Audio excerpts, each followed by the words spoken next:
الحمدللہ رب العالمین والصلاة والسلام علی محمد الامین۔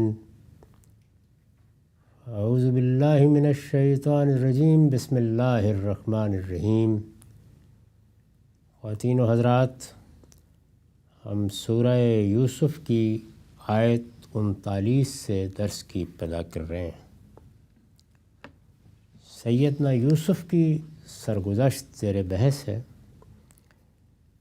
اس میں بات یہاں تک پہنچ گئی تھی کہ ان کے زندہ کے دو ساتھیوں نے جب اپنا خواب آ کر بیان کیا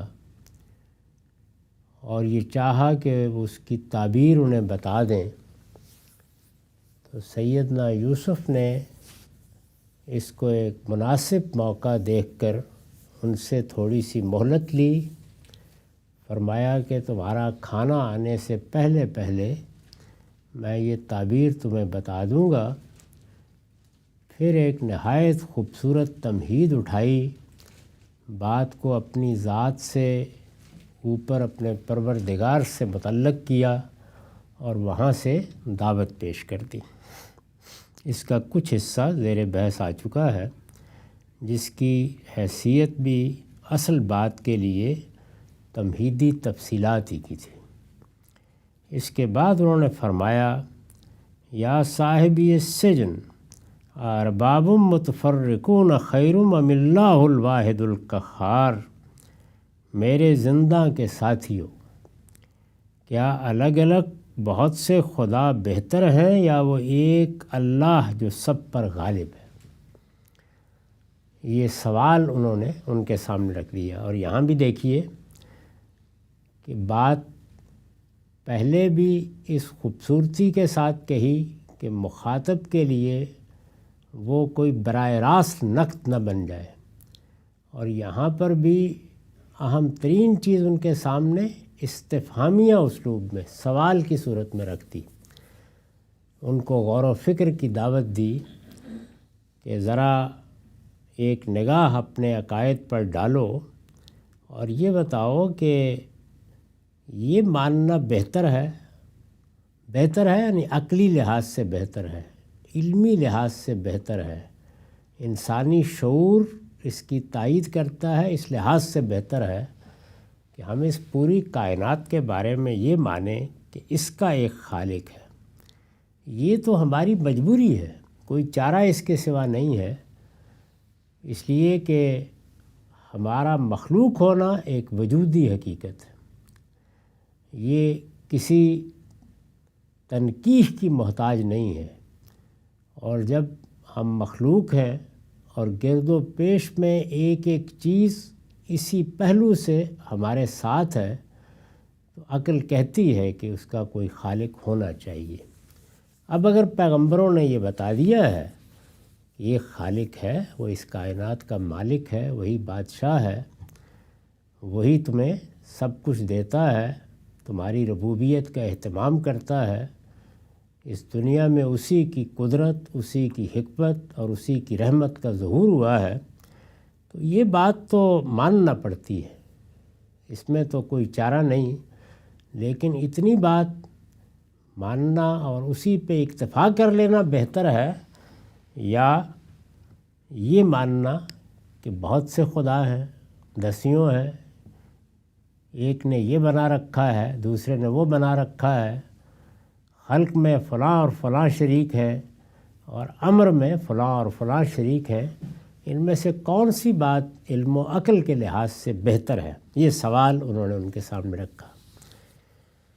میرے زندہ کے ساتھیوں، کیا الگ الگ بہت سے خدا بہتر ہیں یا وہ ایک اللہ جو سب پر غالب ہے؟ ام اللہ الواحد القہار، یعنی جو بھی دنیا میں کوئی ہستی ہے، کسی کو کوئی اختیار ملا ہے، مخلوقات میں کوئی غیر معمولی مخلوقات ہیں، وہ محیط سمندر ہیں، پہاڑ ہیں، ہوائیں ہیں، سورج اور چاند ہیں، بڑے بڑے اجرام فلکی ہیں، جنات ہیں، فرشتے ہیں، سب پر وہی اللہ غالب ہے۔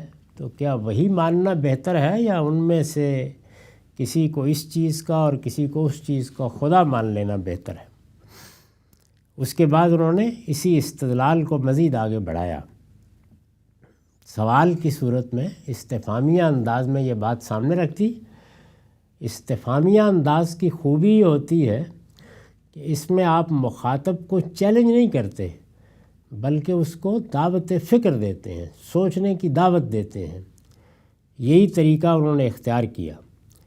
اب جب اتنی بات ہو گئی اور اس سوال تک وہ اپنے مخاطب کو لے آئے تو پھر انہوں نے وہ براہ راست بات کی ہے جو مخاطب کے مضمومات یا عقائد سے متعلق ہے۔ انہوں نے کہا پھر غور کرو، ما تعبدون من دونہ الا اسماء سمیتموها انتم وآباؤکم ما انزل اللہ بہا من سلطان۔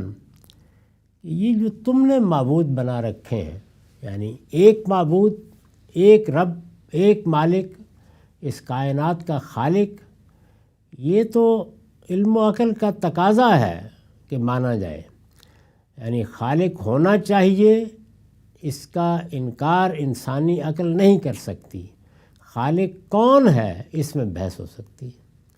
یہ کائنات خود ہی خلق کا عمل کر رہی ہے اور یہ کوئی قدیم حقیقت ہے، کچھ قوانین ہیں جو خلق کا یہ عمل کر رہے ہیں، یا کوئی دیوی دیوتا کیا ہے، اس میں تو بحث ہو سکتی ہے۔ لیکن یہ کہ ہم مخلوق ہیں اور عقل کہتی ہے کہ جب ہم مخلوق ہیں تو ہمارا کوئی خالق ہونا چاہیے۔ اسی بات کو قرآن مجید نے ایک دوسرے مقام پر اسی استفہامیہ اسلوب میں سامنے رکھ دیا ہے اور یہ کہا ہے کہ غور کرو کہ ہم خلقوا من غیر شیء ام هم الخالقون۔ مخلوق ہونا تو ایک بالکل قطعی بات ہے، لیکن پھر کیا تم یہ خیال کرتے ہو کہ تم بغیر کسی چیز کے خلق ہو گئے ہو، یعنی مخلوق ہو لیکن کوئی خالق نہیں ہے؟ یہ تو بالکل خلاف عقل بات ہے، ہو نہیں سکتا۔ یا پھر خود ہی اپنے خالق ہو، یعنی اس گمان میں مبتلا ہو گئے ہو کہ ہمارے آباء میں سے کوئی خلق کر کے چلا گیا ہے اور اب وہ کارخانہ چل رہا ہے۔ کیا بات مانتے ہو؟ ان میں سے کوئی چیز بھی علم و عقل کی روح سے قابل قبول نہیں ہو سکتی۔ تو انہوں نے کہا کہ یہ بھی غور کرو کہ تم نے جو خدا بنا رکھے ہیں، دیوی دیوتا بنا رکھے ہیں، ان کی حقیقت کے لیے کوئی استدلال ہے تمہارے پاس؟ یعنی علم و عقل تو تعدد کا تقاضا نہیں کرتے، وہ تو یہ نہیں کہتے کہ فلاں کا الگ خدا ہونا چاہیے اور فلاں کا الگ ہونا چاہیے۔ ادنا تأمل بتا دیتا ہے کہ یہ کائنات اور ہمارا وجود ایک ہی طرح کے قوانین سے گورن کیا جا رہا ہے، ان میں کوئی تضاد نہیں ہے، کوئی تصادم نہیں ہے۔ ادنا درجے کا تضاد و تصادم بھی ہو تو 2 منٹ کے لیے بھی یہ کائنات چل نہیں سکتی۔ یہ اتنی محکم ہے اور اس نزاکت کے ساتھ کھڑی ہے کہ ذرا سا توازن مجروح ہوا اور یہ درم برم ہو گئی۔ تو اس لیے اس میں تو تعدد عقلاً محال ہے، ہو ہی نہیں سکتا۔ تعدد محال ہے تو پھر ایک پروردگاری ہوگا۔ تو اب اگر تم نے مختلف دیوی دیوتا بنا رکھے ہیں اور فلاں کا خدا وہ ہے اور فلاں کا خدا وہ ہے، تو یہ بتاؤ کہ علم و عقل تو تقاضا نہیں کرتے، اور خود ذات باری کے بارے میں بھی تقاضا اتنا ہی تھا کہ ہونا چاہیے، ہے کہ تو پھر اطلاع پیغمبروں نے دی ہے۔ تو تمہارے یہ جو نام تم نے بنا رکھے ہیں، ان کی اطلاع کس نے دی ہے؟ یعنی یہ کہاں سے آئے ہیں؟ علم و عقل ان کے ہونے کا تقاضا نہیں کرتے، یہ نہیں کہتے کہ ایسا ہونا چاہیے، اور اطلاع کا ماخذ اس کائنات کا خالق ہی ہو سکتا تھا کہ وہ اطلاع دیتا کہ ہاں یہ کائنات ہے اور یہ میں نے بنائی ہے اور اس میں فلاں اور فلاں میرے شریک رہے ہیں۔ تو یہ اطلاع کیا تم کو ملی؟ یہ پوری بات انہوں نے بیان کر دی۔ تم اس کے سوا چند ناموں ہی کی بندگی کر رہے ہو، یعنی کوئی حقیقت نہیں ہے۔ یہ تمہارے سب دیوی دیوتا جن کو تم اللہ کے شریک بنائے بیٹھے ہو اور جن کے مندر بنا کے ان کی پوجا کر رہے ہو، پرستش کر رہے ہو، غور کرو یہ نام ہے جو تم نے اور تمہارے باپ دادا نے رکھ لیے ہیں۔ نام ہے یعنی مطلب یہ ہے کہ ان کے پیچھے کوئی علمی حقیقت نہیں ہے، اور جب علمی حقیقت نہیں ہے تو ایک ہی صورت ہو سکتی تھی کہ علم و عقل تو رہنمائی نہیں کر رہے، اللہ کی خبر آ جائے، اس کی طرف سے بتایا جائے، تو اس پہ انہوں نے کہا کہ ما انزل اللہ بہا من سلطان۔ واقعہ یہ ہے، حقیقت یہ ہے کہ اللہ نے ان کی کوئی سند نہیں اتاری۔ تو علم و عقل تقاضا نہیں کرتے، اللہ نے کوئی سند نہیں اتاری، تو اس کے بعد پھر یہ جو کچھ بھی کارخانہ تم نے بنا رکھا ہے یہ تمہارے تخیل کی کار فرمائی ہے، اور یہ بالکل واقعہ ہے، اس میں کوئی شبہ نہیں ہے۔ معاف کیجیے۔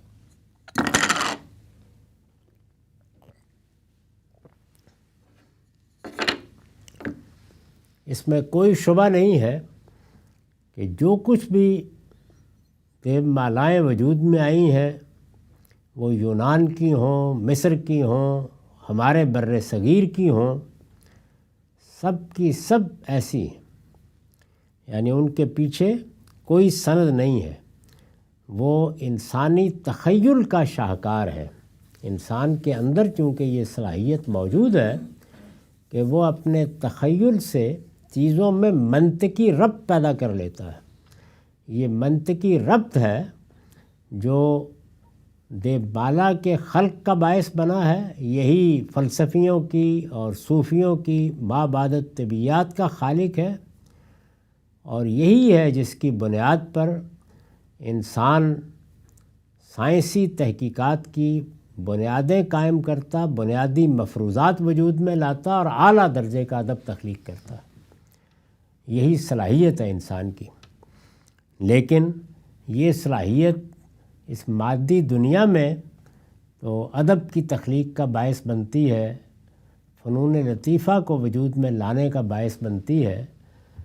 اللہ پروردگار عالم اس عالم سے ماورا حقائق، ان کے بارے میں یہ کیا کام کرے گی؟ اس میں تو یہ شدید منطقی مغالطہ ہے کہ اس میں شاہد پر غائب کو قیاس کر لیا گیا ہے، اس لیے یہ بالکل بے معنی بات ہے۔ اللہ نے ان کی کوئی سند نہیں اتاری ہے، یہ انہوں نے تنقید کی۔ ان الحکم الا للہ، یہ تو اندھوں کو نظر آ رہا ہے کہ اقتدار صرف اللہ کا ہے، یعنی اس دنیا میں ایک ہی کی حکومت قائم ہے، وہ جو اس کائنات کا خالق ہے۔ امرا اللہ تعبدوا الا ایہ، اس نے حکم دیا ہے کہ خود اس کے سوا کسی کی بندگی نہ کرو۔ ایک تدریج کے ساتھ وہ پورا استدلال بیان کرتے جا رہے ہیں، یعنی پہلے یہ فرمایا کہ شرک کی کوئی حقیقت نہیں ہے، علم و عقل شرک کے لیے کوئی استدلال قائم کرنے کی اجازت نہیں دیتے، اللہ کی طرف سے کوئی سند نہیں اتاری گئی۔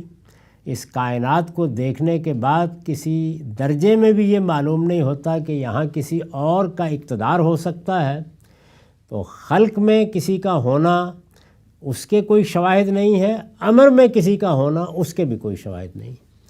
یہ اقتدار صرف اللہ کا ہے، یہ وہی بات ہے جو دوسری جگہ کہی ہے کہ الا لہ الخلق والامر، یہاں حکم وہی امر ہے، یعنی اس کائنات میں خلق بھی ساری کی ساری اللہ کی ہے اور امر بھی سارا کا سارا اللہ کا ہے۔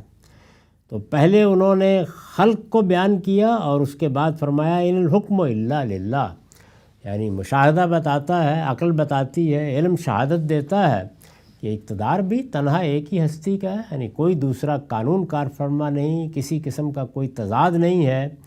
پوری کائنات جہاں جہاں تک نگاہ جاتی ہے وہ یکساں قوانین کی بنیاد پر چل رہی ہے، تو پھر اس میں کسی دوسرے کے امر کا دخل کیسے ہو سکتا ہے؟ اقتدار صرف اللہ کا ہے۔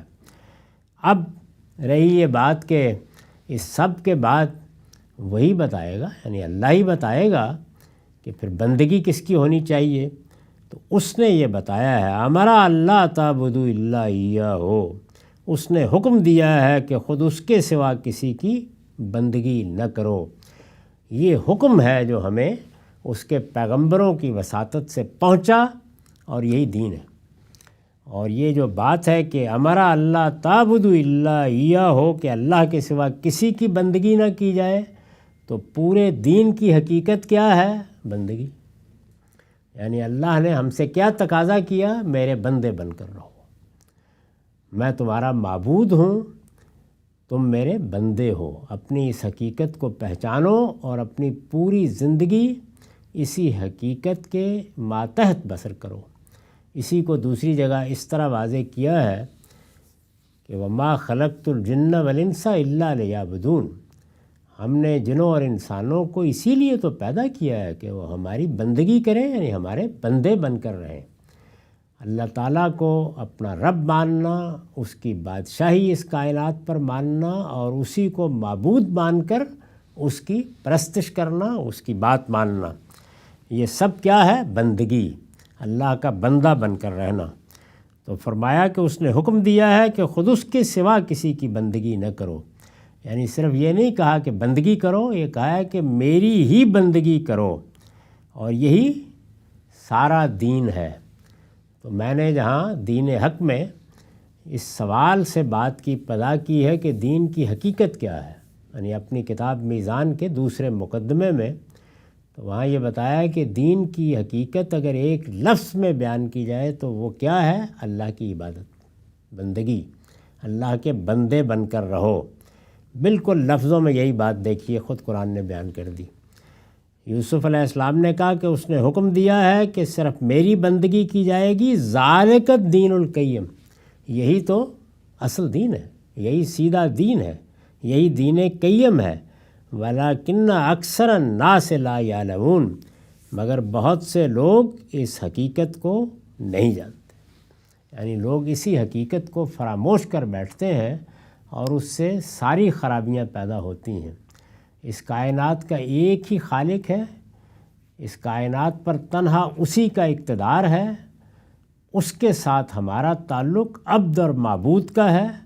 یہی صحیح دین ہے، یہی سیدھا دین ہے، یہی دین کی حقیقت ہے۔ لوگ اسی کو، زیادہ تر لوگ اسی بات کو اسی ترتیب سے نہ سمجھنے کے نتیجے میں اپنے آپ کو تخیلات کی بھول بھلیوں کے حوالے کر دیتے ہیں۔ یہ پوری بات انہوں نے بیان کر دی، ولیکن اکثر الناس لا یعلمون۔ اس پر میں نے حاشیہ لکھا ہے، یوسف علیہ السلام کی یہ تقریر قرآن میں توحید کی بہترین تقریروں میں سے ہے، اور ٹھیک اس موقع پر کی گئی جب مخاطبین اس کو سننے کے لیے پوری طرح تیار ہو چکے تھے۔ اس سفر میں، اس تقریر میں، معاف کیجیے گا، اس میں انہوں نے پہلے ان کی توجہ علم و حکمت کے اصل سرچشمے کی طرف مبذول کرائی ہے۔ وہ کون ہے؟ اس کائنات کا خالق، ہمارا پروردگار۔ سارا علم، ساری حکمت اسی کے ہاں سے آتی ہے۔ انسان کے پاس جو علم و حکمت ہے وہ اسی کی عطا ہے، یہ انسان نے خود کہیں سے نہیں لے لی۔ اس میں انہوں نے پہلے ان کی توجہ علم و حکمت کے اصل سرچشمے کی طرف مبذول کرائی ہے، پھر اس سفر کا حوالہ دیا ہے جو خود انہوں نے باطل کو چھوڑ کر حق تک پہنچنے کے لیے کیا ہے۔ یعنی اپنے حوالے سے میں نے کیسے کسی چیز کو پایا ہے، میں نے اس کو کیسے چھوڑا ہے، میں نے کیسے اختیار کیا ہے۔ سب سے زیادہ انسان جس چیز سے سیکھتا ہے وہ یہ سفر ہے، اور اس میں ہمیں یہ بتایا گیا ہے کہ انسانوں کے ساتھ کسی مقام بلند سے کھڑے ہو کر گفتگو نہیں کرنی چاہیے، بلکہ ان کو اپنے سفر میں شریک کرنا چاہیے۔ وہ بھی سب کے سب ہماری طرح ہی ہیں۔ کسی نے سفر پہلے کر لیا، وہ نیو یارک سے لندن سے ہو آیا تو چلیں آپ کو بتا دے گا کچھ، اور کسی نے ابھی سفر کرنا ہے تو وہ آپ سے معلومات لے لے گا، اس کے سوا کوئی فرق نہیں ہے۔ اس نے حکم دیا ہے کہ خود اس کے سوا کسی کی بندگی نہ کرو۔ یہ تقریر کیسے ہوئی، کس طرح ہوئی، اس پر تبصرہ کیا میں نے۔ اس میں انہوں نے پہلے ان کی توجہ علم و حکمت کے اصل سرچشمے کی طرف مبذول کرائی ہے، پھر اس سفر کا حوالہ دیا ہے جو خود انہوں نے باطل کو چھوڑ کر حق تک پہنچنے کے لیے کیا ہے۔ یعنی اپنی سرگزشت سفر سنائی ہے مختصر لفظوں کے بعد۔ اس کے بعد ملت توحید کی تاریخی عظمت اور اہمیت واضح کی ہے۔ یعنی یہ جو توحید کا دین ہے یہ موہوم تصورات سے نہیں بنا، اس کے پیچھے ایک غیر معمولی عظیم تاریخ ہے، اور وہ کیا تاریخ ہے؟ وہ انبیاء کی تاریخ ہے۔ بہت بڑی بڑی غیر معمولی شخصیات ہیں جنہوں نے آ کے لوگوں کو توحید سکھائی ہے اور ان کے خالق کی معرفت ان کے اندر پیدا کی ہے۔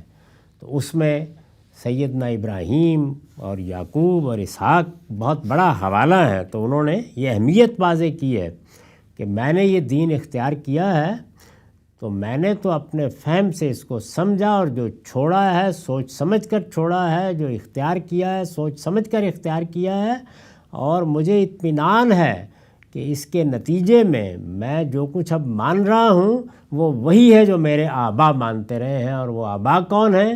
ابراہیم، اسحاق اور یعقوب۔ پھر بندگی کا یہ تقاضا واضح کیا ہے کہ بندہ ہو کر کسی کو خدا کا شریک ٹھہرایا جائے، اس کا حق کسی کو بھی حاصل نہیں۔ یعنی جب یہ بات واضح ہو گئی کہ اس کائنات کا خالق ہے اور میرا بھی خالق ہے اور میں اس کا بندہ ہوں، تو بندہ ہو کر کسی اور کو اس بندگی میں شامل کیا جائے، یعنی بندہ کسی اور کا ہو اور کسی اور کو شامل کرے، اس کا حق کسی کو بھی حاصل نہیں ہے۔ اس کے بعد خدا کے اس امتنان و احسان کی طرف توجہ دلائی ہے جو اس نے پیغمبروں کی بعثت سے انسانیت پر کیا ہے۔ یعنی ایک ترتیب کے ساتھ اگر آپ اس کو کھول دیں جو کچھ اوپر نقل ہوا ہے تو وہ اس پوری سرگزشت کے ایک ایک پہلو کو نمایاں کر رہے ہیں۔ اس کے بعد خدا کے اس امتنان و احسان کی طرف توجہ دلائی ہے کہ اس پروردگار نے ہمارے اندر یہ شعور رکھا کہ ہم اپنے خالق کو پہچاننے کے لیے آگے بڑھیں، ہمارے اندر یہ چیز رکھی کہ ہم اپنے مخلوق ہونے کو جان سکیں اور خالق کے ہونے کی طلب محسوس کر سکیں، لیکن پھر بہت احسان فرمایا کہ اپنے پیغمبروں کے ذریعے سے، وحی کے ذریعے سے ہمیں اطلاع دی کہ جس چیز کو تم سمجھ رہے تھے کہ ہونی چاہیے وہ ہے، تمہارا خالق یہ اوصاف رکھتا ہے، اس کی صحیح معرفت یہ ہے، یہ سب بتایا۔ تو یہ کس نے بتایا؟ پیغمبروں نے۔ تو انہوں نے ان کے احسان کی طرف توجہ دلائی۔ پھر ان نوجوانوں کو مخاطب کیا ہے، اور دیکھیے کہ کس دل نواز انداز سے مخاطب کیا ہے۔ ہمدردی اور محبت کے جذبات جو مصیبت کے اشتراک سے ایک دوسرے کے لیے پیدا ہو جاتے ہیں، سب زندہ کے ساتھی ہیں، جیل میں پڑے ہوئے ہیں، قید خانے میں ہیں۔ ہمدردی اور محبت کے جذبات جو مصیبت کے اشتراک سے ایک دوسرے کے لیے پیدا ہو جاتے ہیں، یہ خطاب یعنی یہ تقریر جو انہوں نے کی ہے، یہ خطاب ان کو بڑی بلاغت کے ساتھ ابھارتا ہے، یعنی اپنے اور ان کے تعلق کو بنیاد بناتا ہے گفتگو کی، تاکہ مخاطبین اس کو پوری توجہ کے ساتھ سنیں اور اس کے ہر لفظ کو باہمی خیرخواہی اور اخلاص پر معمول کریں۔ یہ بہت ضروری چیز ہوتی ہے کہ آپ اپنے مخاطب کے ساتھ کھڑے ہوں، آپ مخاطب کے ساتھ رشتے کو سمجھیں۔ وہ رشتہ انسانیت کا ہے، وہ کسی تکلیف کا ہے، وہ مصیبت کا ہے، وہ باہمی دکھوں کا ہے، وہ دنیا میں پیدا ہونے والے آلام و مصائب کا ہے، کوئی چیز ہے، اس جگہ سے آپ ایک تعلق پیدا کریں اور پھر اس کے بعد بات کریں، تو پھر مخاطبین اس کو اخلاص پر، خیرخواہی پر محمول کرتے ہیں۔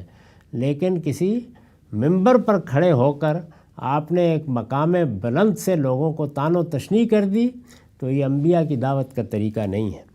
اس کے بعد یعنی یہ سب تمہید انہوں نے باندھی، اس طرح بتدریج مخاطب کو اپنے آپ سے مانوس کیا۔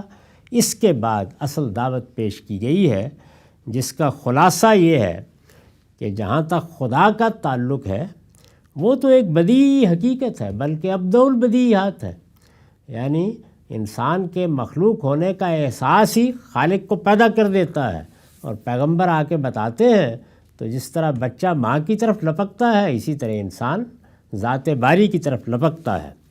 جہاں تک خدا کا تعلق ہے وہ تو ایک بدیہی حقیقت بلکہ ابدع البدیہات ہے، بالکل obvious ہے۔ اور اس کے بندے مجبور ہیں کہ اس کی آقائی کو تسلیم کریں، لیکن اس کے ساتھ کچھ دوسروں کو بھی آقا تسلیم کر لیا جائے، یہ کہاں کی دانش مندی ہے؟ کون یہ پسند کرے گا کہ بغیر کسی ضرورت کے کسی کی غلامی کا پٹا اپنی گردن میں ڈال لے؟ یعنی یہ خدا کو ماننا اگر میری عقل کی احتیاج ہے، علم کی احتیاج ہے، وجود کی احتیاج ہے تو مان لیا، لیکن یہ کہ باقیوں کو میں کس طرح اپنا آقا سمجھ لوں؟ پھر مزید یہ کہ ایک ایسی بات کیوں مانی جائے جس کی کوئی ادنا شہادت نہ ہماری عقل میں ہے، نہ فطرت میں، اور نہ انفس و آفاق میں؟ زیادہ سے زیادہ یہ کہا جا سکتا تھا کہ خدا نے بتایا ہے، یعنی شرک کے بارے میں بڑی سے بڑی بات یہی کہی جا سکتی تھی، لیکن ہم جانتے ہیں کہ اس کے حق میں بھی کوئی چیز پیش نہیں کی جا سکتی۔ جو کچھ مانا جا رہا ہے وہ محض نام ہے جو بغیر کسی دلیل کے لوگوں نے رکھ لیے ہیں۔ تمام اقتدار خدا کا ہے، اور جو دین اس نے اپنے پیغمبروں کی وساطت سے اتارا ہے اس میں بھی ہمیشہ یہی ہدایت کی گئی ہے کہ خدا کا کوئی شریک نہیں ہے، اس لیے اسی کی بندگی کرو، یہی سیدھا دین ہے، مگر افسوس کہ لوگوں کی اکثریت اس سے بے خبر ہے۔ یہ خلاصہ ہے اس ساری تقریر کا جو انہوں نے فرمائی، اور اس طرح اپنے ساتھیوں کو موقع کو مناسب دیکھ کر اپنی دعوت سے واقف کرا دیا، اپنے پروردگار کی معرفت ان تک پہنچا دی، اور اصل دین جو پیغمبروں کا دین ہے وہ ان کے سامنے رکھ دیا۔ اس سے اندازہ کیا جا سکتا ہے کہ ہمیں جو دعوت لوگوں کے سامنے پیش کرنے کے لیے کہا گیا ہے اس کا ایک تو عمومی پہلو ہے، ہم نے قرآن سنا دیا، پہنچا دیا، ہم نے قرآن کا درس دے دیا، ہم نے کوئی چیز لکھ دی، اس میں براہ راست مخاطب نہیں ہوتا، یعنی آپ بات کر رہے ہوتے ہیں، جو بھی پڑھے گا جو بھی سنے گا براہ راست مخاطب نہیں ہوتا، لیکن اگر براہ راست کسی کو دعوت دینی ہو اس میں کن چیزوں کا لحاظ رکھنا ضروری ہے وہ سب اس سے سیکھی جا سکتی ہیں۔ بات کہاں سے شروع کرنی چاہیے، کہاں پہنچانی چاہیے، اس میں دیکھ لیجئے کہ ایک ایک قدم پر انہوں نے کس حکمت، کس دانش، کس محبت اور کس تعلق خاطر کے ساتھ اپنی بات پیش کی ہے، اور مخاطب کو ادنا درجے میں کسی رد عمل میں مبتلا نہیں ہونے دیا۔ یہی اصل میں براہ راست دعوت کا جب موقع ہو تو داعی کا کمال ہے۔ معاف کیجیے۔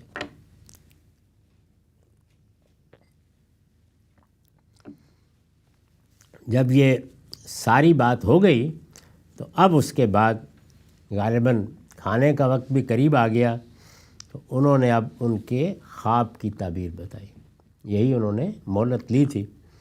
انہوں نے کہا یا صاحبی السجن اما احدکما فیسکی ربہ خمرا واما الاخر فیسلب فتاکل الطیر من راسہ قضی الامر الذی فیہ تستفتیان۔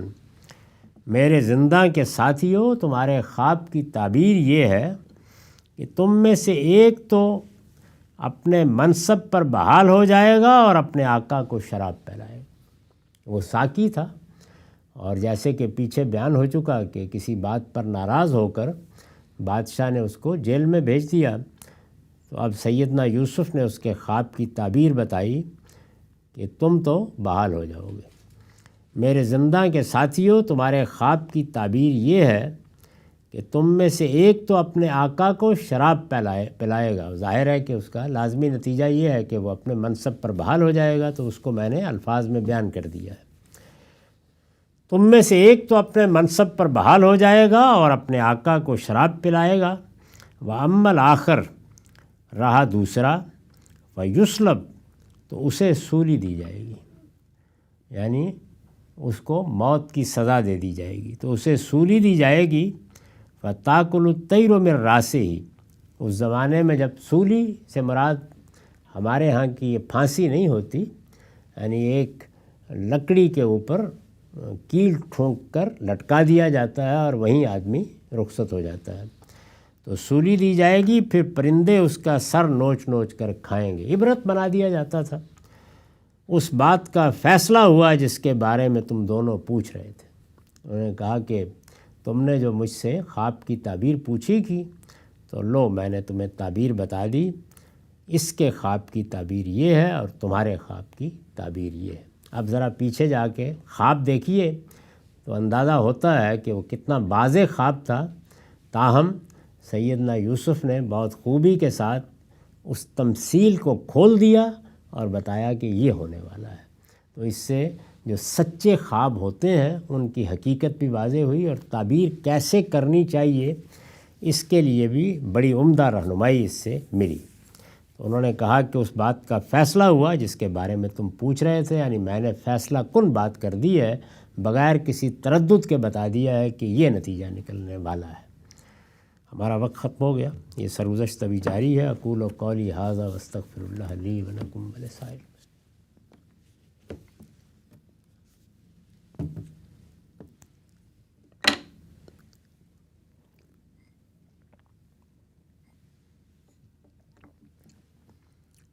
بسم اللہ الرحمن الرحیم۔ عن عائشہ ام المومنین الرسول اللہ صلی اللہ علیہ وسلم قال ان للقبر لضغطہ لو نجا منہا احد لنجا منہا سعد بن معاذ۔ یہ مسند اسحاق کی روایت ہے، رقم ہے 1114۔ سیدہ عائشہ بیان کرتی ہیں کہ رسول اللہ صلی اللہ علیہ وسلم نے فرمایا، یقیناً قبر میں ایک نوعیت کی تنگی ہوتی ہے جس سے اگر کوئی شخص بچا ہوتا تو سعد بن معاذ ضرور بچ جاتے۔ سعد بن معاذ رسول اللہ صلی اللہ علیہ وسلم کے جلیل القدر صحابہ میں سے ہیں، جو حیثیت مہاجرین میں ابو بکر و عمر کی ہے وہی اوس و خزرج میں یا انصار میں سعد بن عبادہ اور سعد بن معاذ کی تھی۔ دونوں بڑے جلیل القدر بزرگ ہیں۔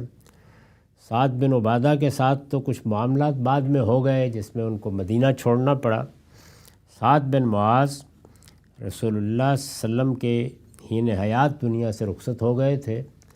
یہ وہی جلیل القدر صحابی ہیں جنہوں نے بنو قریظہ کا فیصلہ سنایا تھا، ان کو حکم بنایا گیا تھا، اور ان کے فیصلے کے بارے میں خود حضور نے یہ تبصرہ کیا تھا کہ یہ فیصلہ تو تم نے نہیں سنایا، گویا آسمان سے سنایا گیا ہے۔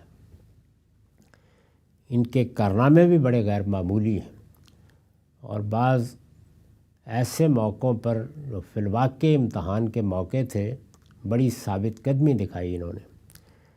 اس روایت سے بھی یہ اندازہ ہوگا کہ حضور ان کی شخصیت کو بڑی اہمیت دیتے تھے، صرف دنیا کے لحاظ سے نہیں بلکہ اللہ تعالیٰ سے تعلق کے لحاظ سے بھی یہ بہت غیر معمولی شخصیت کے حامل بزرگوں میں سے ہیں۔ صحابہ کرام میں ان کا بڑا مقام ہے۔ اب حضور نے یہاں یہ فرمایا کہ قبر میں ان کو بھی تنگی سے سابقہ پیش آیا، تو یہ کیا تنگی ہے؟ اس کو بعض لوگوں نے بالکل غلط سمجھ لیا کہ یہ کوئی عذاب قبر کی نوعیت ہے۔ اس طرح کی کوئی چیز ہرگز نہیں ہے۔ یعنی ہم جب اس دنیا سے رخصت ہوتے ہیں تو کوئی بھی ہو، عارف ہو عامی ہو، موت ایک تکلیف دہ واقعہ ہے، اور موت کا عمل بھی کچھ تکلیف کا باعث بنتا ہے۔ اس کی میں نے آگے مثال دی ہے کہ جس طرح بچہ پیدا ہوتا ہے تو اس میں یہ فرق نہیں کیا جاتا کہ پیدا ہونے والا پیغمبر ہے، عامی ہے، یا کوئی کل کا بڑا گناہگار آدمی ہے۔ ماں کو تو ان مراحل سے گزرنا ہی ہوتا ہے اور درد ذہ کی تکلیف بھی اٹھانی ہوتی ہے۔ یعنی یہ اللہ کا قانون ہے جس کے اندر سے گزرنا ہوتا ہے۔ تو اسی طرح کا معاملہ جب ہم دنیا سے رخصت ہوتے ہیں اس وقت بھی پیش آتا ہے، اور جو موت سے پہلے کی تکلیفیں ہیں اس میں بھی کوئی استثناء نہیں۔ رسول اللہ صلی اللہ علیہ وسلم کی تکلیف کو دیکھ کر سیدہ عائشہ نے یہ فرمایا تھا کہ اس سے میں نے اپنی اس بات پر نظر ثانی کر لی ہے کہ مرنے سے پہلے کوئی تکلیف کسی کے گناہ کی وجہ سے ہوتی، اللہ کے پیغمبر کو بھی ہوئی۔ تو یہ ایسے ہی ہے جس طرح کے دنیا میں اللہ کے قاعدے چل رہے ہیں۔ بچے نے پیدا ہونا ہے تو ایک خاص صورتحال سے دوچار ہو کے ہی ہونا ہے۔ اسی طرح کا معاملہ رخصتی کا ہے۔ جب رخصت ہوتی ہے تو انسان اس دنیا سے ایک دوسری دنیا میں جا کے سلایا جاتا ہے، جس طرح کہ ہم پڑھ چکے، اور وہ سوتے وقت یہ ایسے ہی ہے کہ جس طریقے سے اب ہمیں کسی موقع پر جراحی کے لیے لٹایا جاتا ہے، تو لمحے بھر کے لیے جب ابھی بے ہوش نہیں کیا ہوتا تو ایک تصویر تو آتی ہے نا کہ اب پتہ نہیں کیا چیر پھاڑ ہوگا۔ تو یہ جو اس وقت کی کیفیت ہے وہ ایک لمحے کے بعد جب بے ہوش کیا جاتا تو ختم ہو جاتی ہے، یعنی اس کے بعد کچھ پتہ نہیں ہوتا۔ گھنٹوں کے بعد جب اٹھتے ہیں تو معلوم ہوتا ہے کہ سب کچھ ہو چکا، اور جو ہو چکا ہوتا ہے وہ بعض اوقات ناقابل بیان ہوتا ہے، یعنی اصل میں تو چیر پھاڑی کی گئی ہوتی ہے۔ تو دنیا میں یہ جو ہم پر احوال گزرتے ہیں، ان سے یہ سمجھ لیجئے کہ موت سے پہلے بھی تکلیف آتی ہے، اور ہم نے بھی بہت سے بزرگوں کو دیکھا ہے کہ کئی برس بڑی تکلیف ہوئی، اور نیک سے نیک لوگ بھی اس سے گزرتے ہیں۔ اللہ تعالیٰ لے بھی جاتا ہے، کچھ نہ کچھ پیش آتا ہے، لیکن جس وقت موت آتی ہے اور انسان کے نفس کو اس کے جسم سے الگ کیا جاتا ہے تو یہ بھی ایک حد تک تکلیف دہ عمل ہے جو ہوتا ہے، اور جب اس کو اس تاریکی میں جا کے سلایا جاتا ہے، دیکھتا ہے کہ میں کہاں آ گیا ہوں، تو یہ بھی ایک طرح کی تنگی کی کیفیت ہے، لیکن لمحوں میں ختم ہو گئی اور پھر آپ سو گئے۔ یہ ہے وہ تنگی جس کا ذکر یہاں زغتا ہے ہوا ہے، اس کا کوئی عذاب ثواب سے تعلق نہیں ہے، اور یہ بات آگے خود روایتوں سے واضح ہو جائے گی۔ بالکل سمجھ میں نہیں آتا کہ لوگوں کا کہاں سے یہ خیال چلا گیا کہ سعد بن معاذ کو بھی اللہ تعالیٰ نے کچھ عذاب دے دیا تھا۔ یہ ایسی بات بالکل نہیں ہے۔ سیدہ عائشہ کی روایت ہے کہ رسول اللہ صلی اللہ علیہ وسلم نے فرمایا، یقیناً قبر میں ایک نوعیت کی تنگی ہوتی ہے جس سے اگر کوئی شخص بچا ہوتا تو سعد بن معاذ ضرور بچ جاتے۔ یعنی جملے کا مطلب یہ ہے کہ یہ ہر ایک کو پیش آنی ہے، یہاں تک کہ سعد بن معاذ جیسا جلیل القدر بھی اس سے نہیں بچ سکا۔ تو بتانا یہ مقصود ہے، جیسے یہ کہا جائے، جیسے سیدہ عائشہ نے کہا کہ موت سے پہلے کی تکلیفیں ہوتی ہیں وہ آ جاتی ہیں، اور اس سے کوئی ضروری نہیں کہ یہ خیال کیا جائے کہ جو چلتے چلتے رخصت ہو گیا بہت نیک تھا، پیغمبروں کو بھی آ جاتی ہیں۔ یہ بات ہے جو اس اسلوب میں بیان فرمائی۔ اس پر میں نے حاشیہ لکھا ہے، نبی صلی اللہ علیہ وسلم کی طرف سے، یعنی یہ عذاب کی اطلاع نہیں ہے، نبی صلی اللہ علیہ وسلم کی طرف سے یہ سیدنا سعد کے لیے بڑی تحسین کا جملہ ہے کہ جب ان جیسی غیر معمولی شخصیت بھی نہیں بچ سکی تو تابدیگرہ چیزت۔ یہ مطلب ہے اس جملے کا، مطلب یہ ہے کہ موت کے دروازے سے گزر کر قبر میں داخل ہونا، یہ جو عمل ہے، اس دنیا سے جانا ہے، اس گھر میں جا کے سونا ہے۔ مطلب یہ ہے کہ موت کے دروازے سے گزر کر قبر میں داخل ہونا بجائے خود ایک سخت مرحلہ ہے جو ہر نیک و بد کو لازماً پیش آتا ہے۔ چنانچہ موت سے پہلے بیماری یا تکلیف جس طرح کسی کے اچھا یا برا ہونے کا پیمانہ نہیں ہوتی، اسی طرح قبر کی تنگی بھی اس کا پیمانہ نہیں ہوتی۔ اس کی مثال ولادت سے پہلے درد ذے کی ہے، جس سے سیدہ مریم جیسی خاتون کو بھی دوچار ہونا پڑا۔ یعنی جس طرح یہاں یہ جملہ ہے کہ اگر اس سے کوئی بچ سکتا تو سیدنا معاذ بچ جاتے، ایسی بات یہ ہے کہ اگر اس سے کوئی خاتون بچ سکتی تو سیدہ مریم کو تو اللہ تعالیٰ بچا لیتے، اس لیے کہ ان کی پیدائش کا تو معاملہ ہی بالکل ان کے بیٹے کی پیدائش کا الگ تھا۔ چنانچہ یہ کوئی عذاب نہیں بلکہ موت کے بعد اس مرحلے کے لیے عام قانون اور محض اس کیفیت کا بیان ہے جو داخل ہوتے وقت محسوس ہوتی ہے۔ ایمان والوں کے لیے اس کے بعد راحت ہی راحت ہے، یعنی اس مرحلے سے وہ گزرتے ہیں، اس کے بعد ان کے لیے بشارت، راحت، جس کا ذکر پیچھے متعدد روایتوں میں ہو چکا ہے، وہ ہم تفصیلات پڑھ چکے ہیں کہ کیسے ان کو سلا دیا جاتا ہے۔ یہ بات البتہ ملحوظ رہے کہ قبر کے لفظ سے یہاں بھی وہی غیر مرئی قبر مراد ہے، انویزیبل، جس میں لوگ قیامت کے دن تک سوتے رہیں گے، یعنی وہ برزخی قبر جس میں اصل شخصیتوں کو سلا دیا جاتا ہے۔ تو اس سے اندازہ کیا جا سکتا ہے کہ بعض موقعوں کے اوپر چیز کو اگر صحیح زاویے سے نہ دیکھا جائے تو اس سے ایسے غلط تصورات بن جاتے ہیں کہ عذاب قبر ایسی ناگزیر چیز ہے کہ یہ تو سعد بن معاذ جیسے لوگوں کو بھی پیش آ ہی جانا ہے۔ ظاہر ہے اس سے آدمی قیاس کر سکتا ہے کہ پھر ابو بکر و عمر کو بھی کچھ نہ کچھ پیش آئے گا. تو یہاں کوئی عذاب قبر زیر بحث ہی نہیں ہے، نہ اس کا کوئی مرحلہ یہاں درپیش ہے. یہ بالکل دوسری بات ہے جو رسول اللہ نے فرمائی، اور اللہ کے پیغمبر ہی یہ بتا سکتا تھا. آگے آپ دیکھیں گے ایک روایت آئے گی وہ بالکل واضح کر دے گی اس بات کو. وآخر دعوانا الحمدللہ رب العالمین.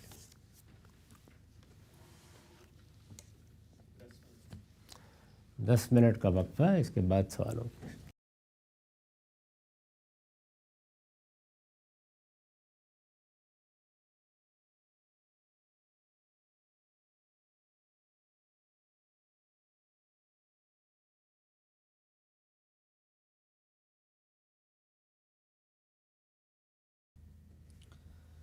بسم اللہ الرحمن الرحیم. السلام علیکم. غامدی صاحب کے ساتھ ہفتہ وار سوال و جواب کی براہ راست نشست کو لے کر ڈیلی اسمبلی کا غامدی سینٹر سے ایک دفعہ پھر حاضر خدمت ہے. آغاز کرتے ہیں. ہم سے بہت شکریہ آپ کے وقت کا.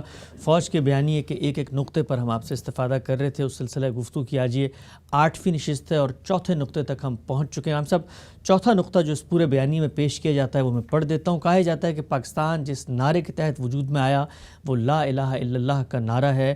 اسی بنیاد پر کہا جاتا ہے کہ پاکستان کا مطلب کیا لا الہ الا اللہ. لہٰذا یہ ایک اصلاً اسلامی نظریاتی ریاست ہے. اسلام جس طرح اسلامی ریاست کے تحفظ کا حکم دیتا ہے، وہیں یہ بھی حقیقت ہے کہ باطل قوتیں اسلام کو مٹانا چاہتی ہیں، جس کی ایک جھلک سوویت انقلاب میں بھی سامنے آئی، جن کا اصل مقصد ہم تک پہنچ کے ہمارے دینی شناخت اور اسلامی تشخص کو ختم کرنا تھا. ہندوستان کے اندر ہندوتوا کا بھی یہی تصور ہے، وہ بھی ہمیں اور ہمارے دین کو نقصان پہنچانا چاہتے ہیں. اسی طرح مغربی طاقتیں یہاں اسلامی سزائیں، مذہبی مدارس اور دینی قوتوں کو بھی ختم کرنا چاہتی ہیں.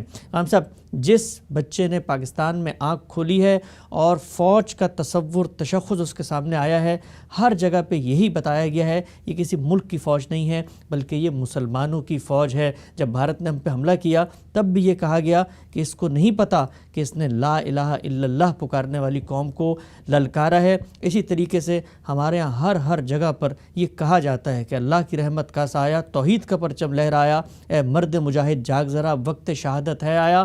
ہر جگہ فوج کا موٹو جہاد فی سبیل اللہ. آپ سپاہیوں سے بات کریں تو پوچھا جاتا ہے کہ who are you, we are بت شکن. اور یہ بھی کہا جاتا ہے کہ ایک دن غزوہ ہند ہوگا اور اس میں بھی اللہ کی تائید، نصرت اور مدد کے ساتھ ہم ان پر غالب آ جائیں گے.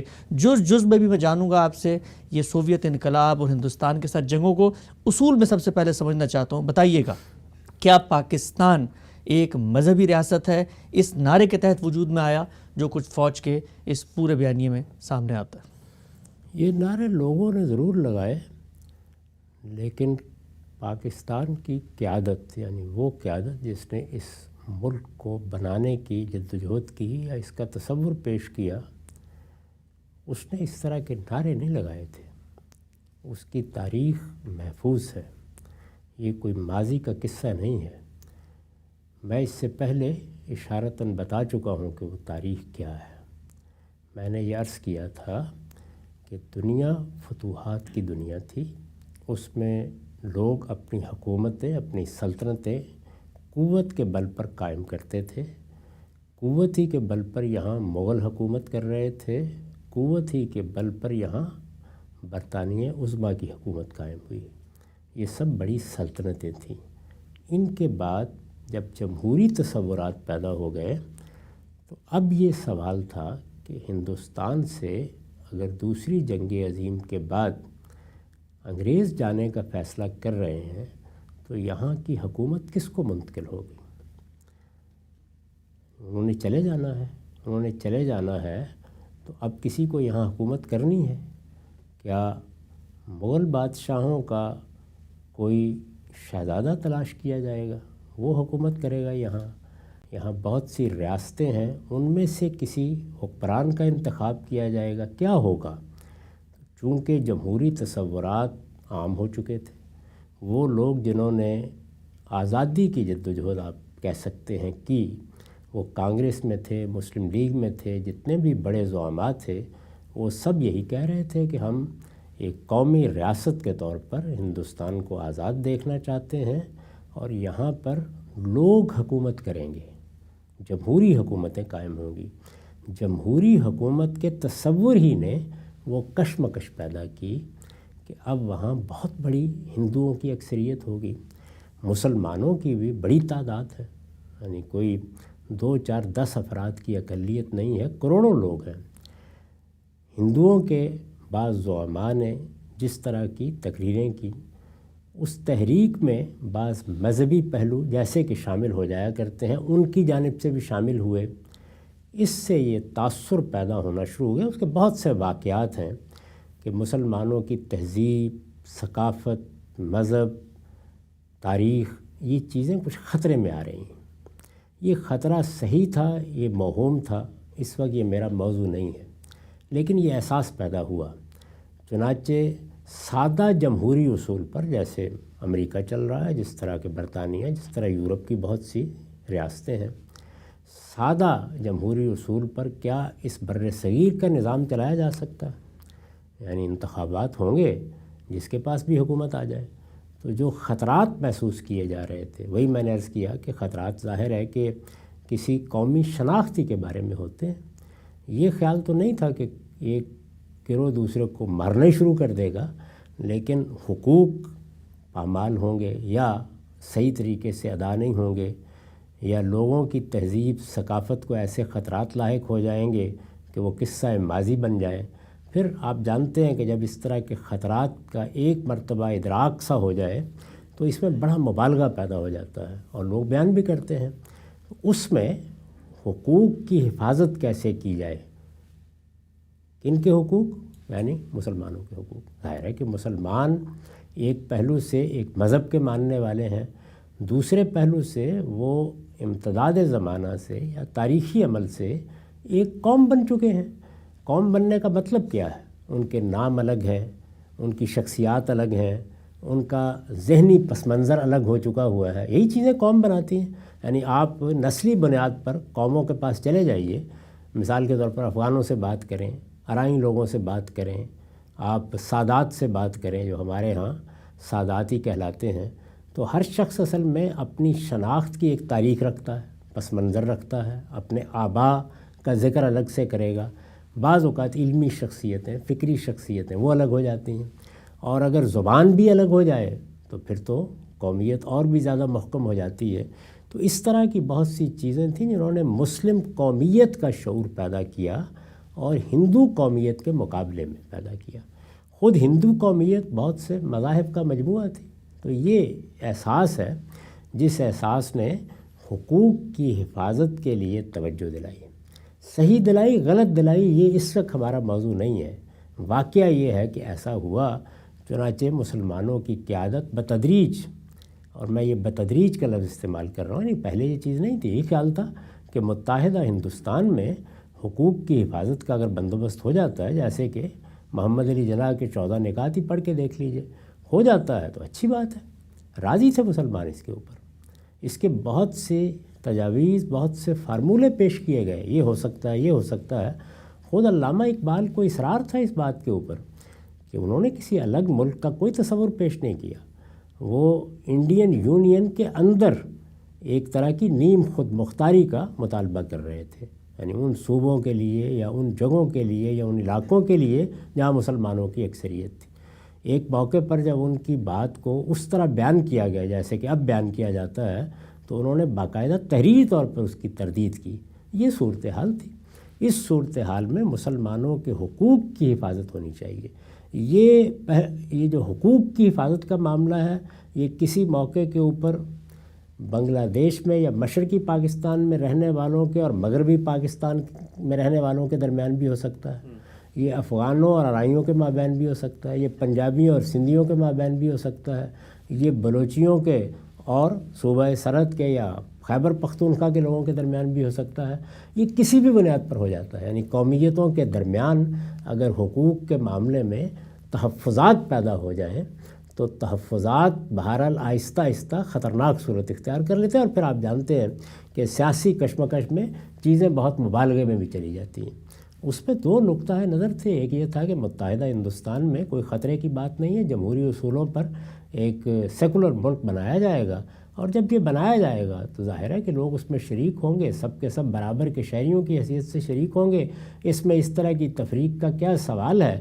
اگر کچھ معاملات ایسے پیش آئیں گے تو مسلمان کوئی 2 4 10 نہیں ہیں، وہ کروڑوں کی تعداد میں، ان کی اپنی قیادت ہے، وہ قیادت خود کانگریس میں بھی بیٹھی ہوئی ہے، ہم اس کو سنبھال لیں گے۔ ایک زاویہ یہ تھا۔ دوسرا زاویہ یہ تھا کہ نہیں، ہمیں پہلے اس کی ضمانت حاصل ہونی چاہیے کہ ہمارے فلاں معاملات میں یہ چیزیں مانی جائیں گی۔ ان کو منوانے کو دوسرا گروہ جمہوری اصولوں ہی کے خلاف سمجھ رہا تھا، یعنی اس کا مطلب یہ تھا کہ تحفظات کی ایک تاریخ رقم ہونا شروع ہو جائے اور پھر پے در پے دوسری قوموں میں بھی اسی طریقے سے آگے بڑھتی چلی جائے۔ چنانچہ کشمکش ہوئی، نہیں مانا گیا، اس کے نتیجے میں آخر میں اسی جگہ پر لوگ پہنچ گئے کہ پھر یہ ملک الگ کر دیے جائے۔ اس لیے میں نے یہ عرض کیا تھا کہ یہ قومی ریاستوں کی حیثیت سے وجود میں آئے ہیں، یہ ہرگز مذہبی ریاست کی حیثیت سے وجود میں نہیں آئے۔ لہذا یہاں کوئی تصور اس کا نہیں تھا کہ ہر وہ شخص جو مسلمان ہے وہ ہندوستان کے ہر گوشے سے ہجرت کرے گا اور پاکستان میں آ جائے گا، اور ہر وہ شخص جو ہندو ہے وہ یہاں سے ہجرت کرے گا اور ادھر چلا جائے گا۔ اس طرح کا کوئی تصور نہیں تھا۔ یہ تو کچھ حوادث ہوئے بعد میں، جس میں قتل و غارت کی نوبت آ گئی اور لوگ ہجرت کرنے میں مجبور ہو گئے، ورنہ کسی کے وہم و گمان میں بھی نہیں تھا کہ اس طرح ہمیں ایک جگہ چھوڑ کے جانا پڑے گا۔ نہ یہ چیز تھی کہ جیسے یہ ملک بنے گا تو اس کے بعد نہ افغانستان کی سرحدیں رہیں گی، نہ ایران کی سرحدیں رہیں گی، اسلام کے نام پر ایک ملک بن گیا ہے۔ نہیں، مسلم قومیت کی بنیاد پر، اور مسلم قومیت بھی مذہبی بنیاد پر نہیں، بلکہ ایک قومیت جو تاریخی عمل کے نتیجے میں وجود میں آ چکی ہے، اس کے حقوق کا تحفظ، اس میں ظاہر ہے کہ اس کی مذہب اور اس کی ثقافتی اور تہذیبی روایات کا تحفظ بھی شامل ہے۔ ٹھیک، یعنی یہ تو کوئی چیز الگ نہیں ہوتی۔ یہاں سے کیونکہ مسلم قومیت تھی تو یہاں سے اسلام پر بھی گفتگو ہونے لگ گئی، اور جب ایک نیا ملک بنایا جا رہا ہے تو یہ بات بھی زیر بحث آ گئی مختلف جگہوں پر کہ اب وہاں کا نظام کیا ہوگا، اور جب ہم آزاد ہوں گے تو پھر ظاہر ہے کہ ہم اپنے دین پر کیوں نہیں عمل کریں گے۔ اس کے لیے بھی گفتگویں، باتیں ہر جگہ ہونا شروع ہوئیں۔ اس میں بعض لوگوں نے یہ تعبیر بھی کر لی کہ پاکستان کا مطلب کیا، لا الہ الا اللہ۔ تو صحیح تصویر یہ ہے۔ معاف کیجیے جی، اس طرح سے یہ ملک وجود میں آیا ہے، اور مجھے اس سے کبھی اتفاق نہیں ہوا کہ یہ کوئی مصنوعی ملک ہے۔ یہ جتنے باقی ممالک ہیں ان کی سرحدوں میں بھی اسی طرح سے تبدیلیاں ہوتی رہی ہیں۔ تاریخ اٹھا کے دیکھ لیں، ذرا قدیم عراق کے حدود پڑھیں، قدیم شام کے حدود پڑھیں، اب جو عراق اور شام ہے اس کے حدود کا مطالعہ کر لیں، فلسطین کو دیکھ لیں۔ اس طرح پوری تاریخ کو آپ پڑھیں، اس میں وقتاً فوقتاً یہ تبدیلیاں ہوتی رہتی ہیں۔ خود ہندوستان یعنی کبھی ادھر آسام تک اور ادھر کابل تک چلا جاتا تھا، کبھی سمٹ کے پیچھے آ جاتا تھا۔ آپ اس کی تاریخ کا مطالعہ کر لیں، یہ ایسی کوئی بات نہیں ہے۔ یہ علاقہ ہمیشہ سے موجود تھا، یہاں مسلمانوں کی بہت بڑی اکثریت تھی، انہوں نے اس کو الگ کرنے کا فیصلہ کیا۔ جب آپ کسی خطہ ارض کو الگ کرتے ہیں تو یہ مصنوعی کیوں ہوا؟ الگ کی ہے نا آپ نے، یعنی زمین تو پہلے سے موجود تھی، لوگ بھی وہیں رہ رہے تھے، وہ کہیں باہر سے آ کے آباد نہیں کیے گئے، تو مصنوعی کہاں سے ہوا؟ رہ رہے تھے، بس سرحد کھینچ دی گئی کہ ہم اس کو الگ ریاست کے طور پر آزادی دے رہے ہیں، یہ اب اپنا نظام خود بنائیں، اپنے طریقے پر اپنے معاملات کریں، جو بھی ان کا مذہب ہے، جو روایات ہیں، جو ان کی تاریخ ہے، جو پس منظر ہے، اس کا لحاظ کر کے ہر قوم یہی کرتی ہے، یہ بھی کوئی نئی بات نہیں ہے۔ تو اس لیے یہ ہے صحیح تصویر جس کے تحت یہ ملک بنایا گیا۔ اب اس کے بعد یہ مجھے بتائیے کہ اس پر کیا وہ سوال پیدا ہوتا ہے جہاں سے آپ نے ابتدا کی ہے، باقی چیزیں تو زیر بحث آئیں گی۔ یعنی یہ اصل میں ایک قومی ریاست ہے۔ میں پہلے عرض کر چکا کہ قومی ریاست کی حیثیت سے جب پاکستان کو دیکھا جائے گا تو اس کا مطلب یہ ہوگا کہ یہاں رہنے والے لوگوں نے اپنے سیاسی حقوق کی حفاظت کے لیے ہندوؤں کی اکثریت کے مقابل میں علیحدگی اختیار کی ہے، اس سے سوا کچھ نہیں ہے۔ اور اب یہ سب کے سب، یہ ہندو ہیں، یہ سکھ ہیں، یہ مسیحی ہیں، یہ بدھ ہیں، یہ مسلمان ہیں، برابر کے شہری ہیں، اور یہاں یہ اس طرح رہیں گے کیونکہ اب یہاں مسلمانوں کی اکثریت ہے۔ تو اس لیے مسلمانوں کی تہذیب کو، مسلمانوں کی ثقافت کو، مسلمانوں کے مذہب کو اب یہاں کسی خطرے کا کیا سوال؟ ان کی بہت بڑی اکثریت ہے، وہ آزادانہ اپنی حکومت قائم کریں گے، تو اب وہیں سے بات شروع کیجیے کہ جمہوریت کا تصور پیدا ہو چکا ہے، تو اب جمہوریت کا تصور یہاں ان کے لیے کسی نقصان کا باعث نہیں بنے گا۔ ٹھیک۔ اچھا ہم سے جو نقطہ آپ نے بھی پیش فرمایا کہ ریاست جس پس منظر میں وجود پذیر ہوئی ہے وہ تو دنیا کے اندر قومی ریاست کا بیانیہ ہے، یہ کوئی اسلام یا کسی غیر مذہب کی کوئی جنگ یا کشمکش نہیں تھی، لیکن جس وقت وجود پذیر ہو گئی اور وہاں پہ اکثریت مسلمانوں کی ہے، اب ان کی کوئی فوج بنتی ہے تو یہ کیسے ہو سکتا ہے کہ مسلمانوں کے ذہن میں جو تصور ہے، ظاہری بات ہے لڑائی جھگڑا قتال، اس سے تو جہاد کی آیتیں اور سب ریلیٹ ہوتی ہیں، تو یہ کیسے ہو سکتا ہے کہ ایک مسلمان اکثریتی ملک میں جو فوج بنے اور اس میں بھی اکثریت مسلمانوں کی ہو، وہ جو اسلامی تصور ہے جہاد کا، وہ اس فوج کا موٹو، وہ اس فوج کا نعرہ، وہ اس فوج کی شناخت نہ بنے؟ یہ کیسے ہو سکتا ہے کہ وہ محض جس طرح یوکرین کی فوج ہے یا اور ملکوں کی فوج ہے ایک نیوٹرل فوج کی حیثیت سے یا قومی ریاست کے تحفظ کی فوج کی حیثیت سے کھڑے رہیں؟ وہ تو مسلمان ہیں اور مسلمانوں کا ایک نظریہ اور تصور جہاد ہوتا ہے۔ وہ تصور کیا ہے؟ یعنی کیا وہ کوئی مذہبی بنیاد پر جہاد ہے؟ ظلم اور عدوان کے خلاف جنگ ہے۔ ظلم اور عدوان کے خلاف جنگ یہ تو عالمگیر اخلاقی اصول پر مبنی جنگ ہے۔ دنیا میں ہر فوج کو یہی جنگ کرنی چاہیے۔ اس میں میرا یا آپ کا کیا امتیاز ہے؟ بس یہ فرق ہے کہ ہمارے لیے اسی اخلاقی اصول کو، عالمگیر اخلاقی اصول کو مذہبی حکم بھی بنا دیا گیا ہے۔ یعنی یہ فرق ہے۔ ساری دنیا مانتی ہے کہ سچ بولنا چاہیے، سب لوگ کہتے ہیں کہ بددیانتی نہیں کرنی چاہیے، پورا تولنا چاہیے، لیکن ہمارے ہاں یہ مذہبی حکم بن گیا ہے۔ تو ظلم و عدوان اگر کسی موقع پر دوسروں کے لیے خطرہ بن جائے، کوئی قوم اٹھ کھڑی ہو، کوئی گروہ اٹھ کھڑا ہو اور وہ دوسروں کی جان مال آبرو کے لیے خطرہ بن جائے، ظلم کا ارتکاب کرے، تو ہم اس کا ہاتھ پکڑیں گے۔ ریاست وجودی میں اس لیے آتی ہے، میں تو بارہا یہ عرض کر چکا ہوں کہ ریاست اسی ضرورت سے پیدا ہوئی ہے، ورنہ کیا کرنا ہے ریاست بنا کے؟ یعنی انسان آزاد پیدا ہوئے ہیں، آزادانہ طریقے سے اپنی جدوجہد کریں گے، رہیں گے، بسیں گے، خرید و فروخت کریں گے، دنیا سے چلے جائیں گے۔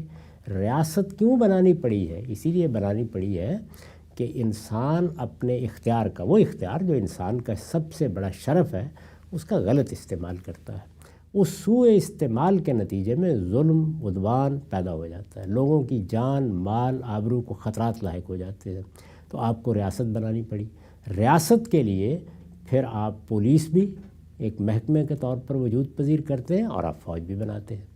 تو اس کا مقصد کیا اسلام میں کوئی مختلف بیان کیا گیا ہے؟ ظلم اور عدوان کے خلاف جنگ ہوگی۔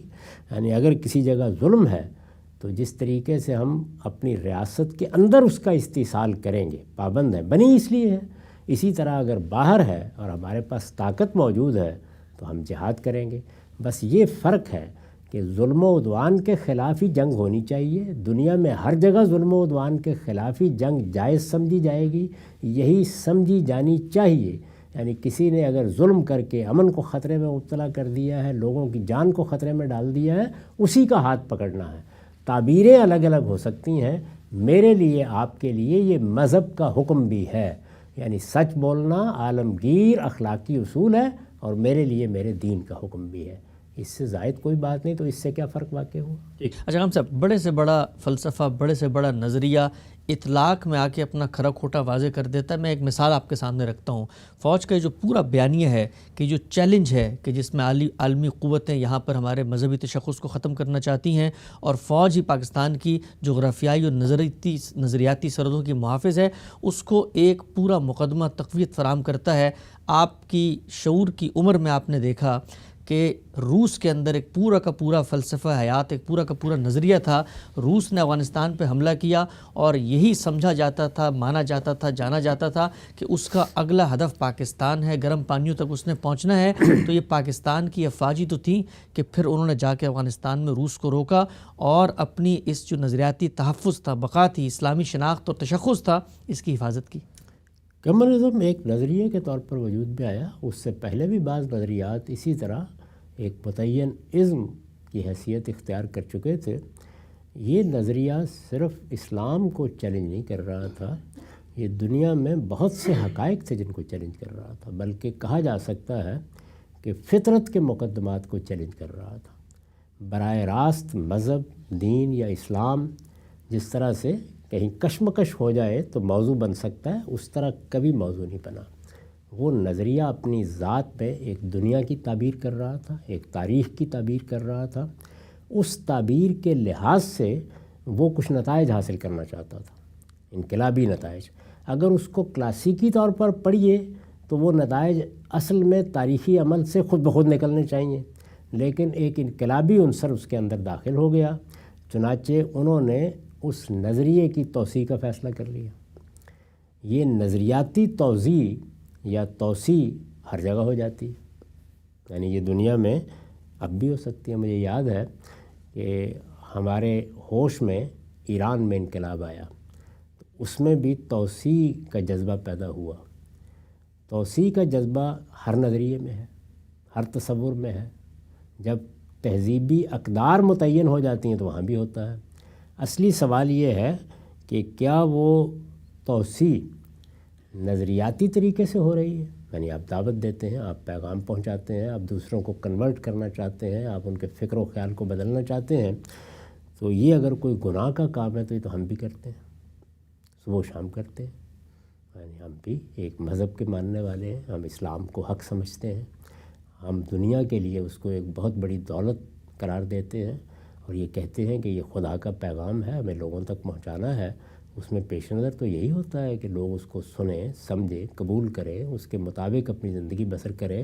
ہماری بڑی آرزو ہے کہ پوری دنیا میں جو اربوں کی تعداد میں لوگ ہیں سب مسلمان ہو جائیں۔ تو یہ توسیع ہر نظریہ چاہتا ہے۔ اصلی سوال یہ ہے کہ اس مقصد کے لیے کیا وہ قتل و غارت پر اتر آیا ہے، وہ اپنے نظریے کو دوسروں پر مسلط کرنے کا فیصلہ کر رہا ہے، کیا اس نے اس مقصد کے لیے فوج کشی کا فیصلہ کر لیا ہے؟ اس طرح کی صورتحال اگر کہیں پیدا ہو گئی ہے تو ظاہر ہے کہ پھر دنیا کے لیے خطرے کی، افغانستان میں تو ہوئی پھر دنیا کے لیے خطرے کی بات۔ ابھی تو میں اصول بیان کر رہا ہوں، یہ ہے دنیا میں یہی چیز ہے، یعنی ایک کمیونزم کا یہ توسیعی پہلو جس میں سیاست داخل ہو گئی تھی، کہیں براہ راست کہیں بالواسطہ، جس نے وہ سرد جنگ پیدا کر دی، جس میں آپ جانتے ہیں کہ کئی برس ایسے گزرے ہیں کہ یہ اصطلاح ہی لوگوں کی زبان پر رہتی تھی کہ کولڈ وار کا دور ہے جس میں ہم گزر رہے ہیں۔ یہ سرد جنگ کن کے درمیان تھی؟ یہ اسلام اور کمیونزم کے درمیان نہیں تھی، یہ امریکہ اور سوویت یونین کے درمیان تھی، مغربی تصورات کے اور سوویت یونین کے درمیان تھی۔ مغربی تصورات، مغربی جمہوریت، مغربی ریاست کا احساس، اسی طریقے سے مغربی معاشرہ، مغربی اقدار، وہ سب سے بڑھ کر خطرہ محسوس کر رہی تھی، نظریاتی لحاظ سے بھی خطرہ محسوس کر رہی تھی، اور اس طرح کی ہتھیاروں کی توسیع کے پس منظر میں بھی بہت سی چیزیں موجود تھیں، کہیں بالواسطہ کہیں بلا واسطہ، تو وہ اس کے مقابلے پہ آئے ہوئے تھے۔ اس کو اسلام اور کفر کا مسئلہ کیوں بنایا جائے؟ یعنی یہ تو ایک عالمگیر کشمکش تھی جو پیدا ہوئی، اس میں ظاہر ہے کہ ہمیں بھی حق حاصل تھا کہ ہم کسی کا ساتھ دیتے، اور میں اس سے پہلے عرض کر چکا ہوں کہ یہ فیصلہ ہماری سیاسی قیادت نے اسی وقت کر لیا تھا کہ ہم اپنے علاقائی مفادات کو بھی اگر سامنے رکھیں، دنیا کو اس وقت جس طاقت کی ضرورت ہے اس کو بھی ملحوظ رکھیں، عالمی نظم میں کس کی کیا حیثیت ہے اسے بھی سامنے رکھیں، کس سے کیا مل سکتا ہے اس کا بھی لحاظ رکھیں، تو ہمیں ان میں سے کسی ایک کا انتخاب کرنا ہوگا، اور وہ ہم نے امریکہ کا کر لیا یا مغربی قوموں کا کر لیا، تو اس میں کیا نئی بات ہے؟ اس میں ہم سب نئی بات یہ ہے کہ جس وقت وہ انقلاب آگے بڑھا تو ہماری آنکھوں کے سامنے مثال ہے کہ یہی تاجکستان، ازبکستان، ترکمانستان، یہاں پر جب وہ پہنچا تو وہ لوگ جو اسلام کا نام لیتے تھے اور اسلام کا نعرہ لگاتے تھے، ان کا دینی تصور تک مسخ کر دیا گیا، گھوڑوں کے استبل بنا دیے گئے، مساجد کو قرآن مجید کا مطالعہ، پڑھنا پڑھانا یہ ممنوع ہو گیا۔ وہی ملک تھا جس نے ہمارے پڑوسی ملک افغانستان پہ حملہ کیا، اور کہا جاتا تھا کہ اس کا اگلا ہدف ہمارا ملک تھا۔ تو اگر ہماری فوج آگے بڑھ کے اس نظریے کے تحفظ کے لیے وہاں پر نہ جاتی تو آج ہم بھی کسی استبل میں بیٹھے ہوتے اور قرآن مجید ہمارے لیے بھی اجنبی کتاب ہوتا۔ بالکل ناقابل فہم ہے یہ ساری کی ساری تقریر۔ بھائی کشمکش ہو گئی پیدا، میں نے عرض کیا کہ یہ کشمکش تنہا ہمارے ساتھ نہیں تھی، یہ کشمکش پوری مغربی دنیا کے ساتھ تھی۔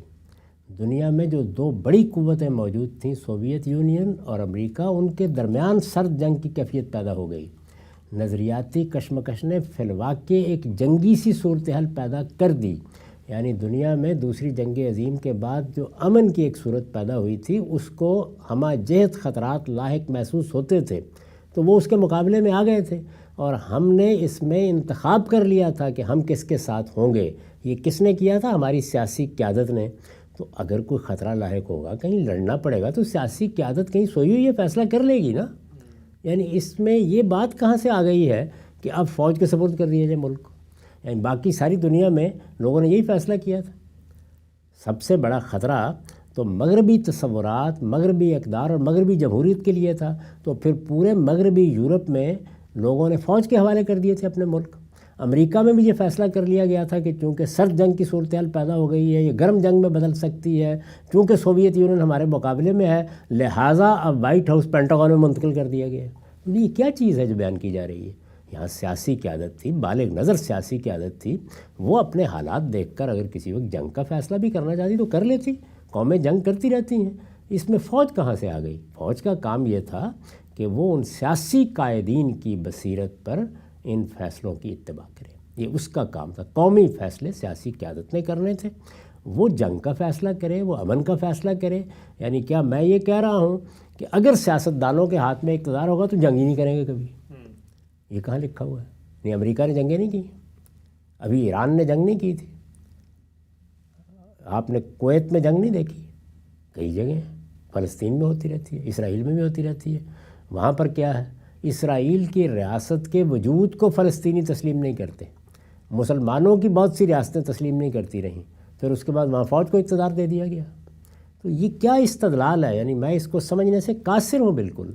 کشمکش تھی، کشمکش رہی، کم و بیش پون صدی تک رہی، اس کو سرد جنگ سے تعبیر کیا گیا، اس میں توسیع پسندانہ عزائم بھی موجود تھے، وہ نظریاتی بھی تھے، وہ سیاسی بھی تھے۔ اسی کشمکش نے اس کو سرد جنگ کی تعبیر دی، لیکن وہ جنگ کیا صرف ہمارے درمیان تھی؟ یعنی ہمیں یہ افتاد پیش آ گئی تھی؟ ساری دنیا کو پیش آئی، اور دنیا اس میں رہی۔ تو مغربی قوتوں نے اس موقع پر اتحاد قائم کیے، سوویت یونین کے خلاف لڑنے کی تیاریاں بھی کی۔ ہم ان کے اتحادی تھے، ہم بھی کر لیتے۔ موقع آتا کہ جنگ کرنی ہے، جنگ بھی کر لیتے، شاید اس سے بہت بہتر طریقے سے کرتے، جس کا نمونہ ان حضرات نے پیش کیا۔ جس بے حکمتی، بے تدبیری اور بے بصیرتی کے ساتھ یہ معاملہ کیا گیا، جس طرح مذہبی گروہ بنائے گئے، جس طرح پوری قوم کو قتل و غارت کے حوالے کیا گیا، اس کا تو احتساب ہونا چاہیے کڑا۔ اگر کبھی سیاسی قیادت یہ فیصلے کرتی تو بصیرت کے ساتھ کرتی، یہ دیکھتی کہ کیسے فیصلے کرنے ہیں، اس میں قوم شریک ہوتی، پارلیمنٹ شریک ہوتی۔ تو سیاسی قیادت کو اگر کوئی اس طرح کا چیلنج پیش آئے گا تو وہ یہ فیصلہ نہیں کرے گی۔ تو یہ چیلنج، سوال یہ ہے کہ ایک درجے میں ساری دنیا کو پیش آیا ہوا تھا، تو پوری دنیا میں لوگوں نے یہ کہا کہ اب فوجیں یہاں پہ اقتدار سنبھال لیں گی۔ یہ کیا استدلال ہے؟ اس طرح کی بے معنی باتیں ہیں جن کی بنیاد پر یہ پورا بیانیہ ترتیب دیا گیا ہے، اور اس کے بعد تعجب ہوتا ہے کہ لوگ اس کو کوئی حقیقت سمجھ لیتے ہیں۔ بہت ہی اہم نقطہ آپ نے پیش کیا۔ آخری چیز پہ میں کنکلوڈنگ ریمارکس چاہتا ہوں۔ کہا جاتا ہے کہ کسی بھی فوج کو منظم، متحد رکھنے کے لیے ایک موٹو، ایک قوت متحرکہ، ایک مشترک مقصد دیا جانا چاہیے ہے، اسی کے ارد گرد سب کچھ ایوالو کرتا ہے۔ اگر ہماری فوج میں اسلام کا نعرہ نہ لگایا جائے تو وہ جو ایک تصور ہے، وہ جو ایک جذبہ جہاد ہے، وہ جو ایک مر مٹنے کا کانسیپٹ ہے، وہ عام فوجی میں یا غیر مذہبی انسان میں کیسے پیدا ہو سکتا ہے؟ تو اگر پاکستان کی کوئی فوج ہے اور وہ مسلمانوں پر مشتمل ہے تو پھر اس فوج کو یکجا رکھنے کے لیے جو قوت ہے وہ پھر اسلامی کو ہونا چاہیے نا؟ میری قوت اسلام ہے، آپ کی قوت بھی اسلام ہے۔ کیوں؟ اس لیے کہ دنیا کے اندر جتنی اخلاقی اقدار ہیں، میرا مذہب ان سب اخلاقی اقدار کی تائید کرتا ہے اور تاکید کرتا ہے۔ تو اس وجہ سے جب میں یہ کہتا ہوں کہ میں سچ کے لیے کھڑا ہوں تو میں اصل میں اسلام کے لیے کھڑا ہوں۔ جب میں یہ کہتا ہوں کہ میں عدل کے لیے کھڑا ہوں تو میں اصل میں اپنے دین کے لیے کھڑا ہوں۔ تو اس لیے میرے ہاں تو یہ کوئی تفریق ہی نہیں ہے۔ اعلیٰ اقدار، اسی لیے میں نے مثال دی، اعلیٰ اقدار ہی ہیں کہ جن کی حفاظت میرے اندر یہ جذبہ پیدا کرتی ہے کہ میں لڑ مروں۔ وہ اعلیٰ اقدار کیا ہیں؟ وہ عدل ہے، وہ انصاف ہے، وہ ظلم و عدوان کے خلاف جدوجہد ہے، وہ لوگوں کی جان، مال، آبرو کی حفاظت ہے۔ یہی چیز میرے اندر جذبہ پیدا کرتی ہے، اور اس جذبے کو یہ چیز دو چند کر دیتی ہے کہ میرے رب کا حکم بھی یہی ہے، میرے دین کا حکم بھی یہی ہے۔ اس سے کون روک رہا ہے؟ ضرور بیان کیجیے۔ یعنی میں جب دکان پر بیٹھ کر پورا تولتا ہوں تو اپنے باطن میں موجود اپنے ضمیر کے سامنے بھی سرنگوں ہوتا ہوں، اور اس حقیقت کو بھی مانتا ہوں، سمجھتا ہوں، بیان کرتا ہوں کہ میرے رب کا حکم بھی یہی ہے۔ وہ میرے ایک ایک تول کو دیکھ رہا ہے. تو اگر فرض کر لیجئے کہ مسلمانوں کی کوئی فوج ہے، عراق کی ہے، شام کی ہے، کسی کی بھی ہے، وہ اپنے اندر اپنے مذہبی جذبے کو بھی محسوس کرتی ہے ظلم و عدوان کے خلاف. دیکھیے یہ کوئی مذہبی مسئلہ نہیں ہے اپنی اصل میں. اگر تو جنگ کی بنیاد اصلاً مذہبی مسئلہ ہے تو پھر تو یہ آپ کے استدلال میں کچھ قوت پیدا ہو جائے گی. اصل مسئلہ کیا ہے؟ ظلم و عدوان.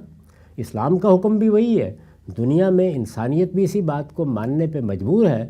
ظلم و عدوان ہی ہے کہ جو جنگ کے لیے جواز پیدا کرتا ہے. اگر بنیاد یہ ہے تو عالمگیر صداقت بھی یہی ہے، میرا مذہب بھی یہی ہے. اس میں کوئی تضاد ہے ہی نہیں کہ مجھے اس پر گفتگو کرنی پڑے. اچھا، یہ نقطہ آپ نے واضح فرمایا. یہ جو کہا جاتا ہے کہ پاکستان کی بنیاد کیا ہے، پاکستان کیوں وجود پذیر ہوا، اور دنیا کے اندر جو نظریاتی کشمکش ہے اس میں اسلامی تشخص کا یہ تحفظ پاکستان میں صرف فوج کر سکتی ہے، اس پر بھی غامدی صاحب کی ابتدائی چیزیں سامنے آئیں. آگے بڑھائیں گے سلسلہ گفتگو کو اور یہ پوچھیں گے کہ جو روایتوں کے اندر کہا جاتا ہے غزوہ ہند ہونا ہے، اور ہمارے پورے کے پورے فوجی بیانیے میں لوگوں کو، سپاہیوں کو اس کے ذریعے سے مہمیز دی جاتی ہے کہ آپ نے باہر کیف اسلام کے دفاع اور تشخص کی حفاظت کے لیے دینی طور پر اپنے جذبے کو سرگرم رکھنا ہے اور اسلام کا دفاع کرنا ہے. اس کا کیا پس منظر ہے؟ آگے بڑھائیں گے سلسلہ گفتگو کو. وقت یہاں پہ ختم ہوتا ہے. دوبارہ حاضر خدمت ہوں گے. غام صاحب تک آپ کے وقت کا بہت شکریہ.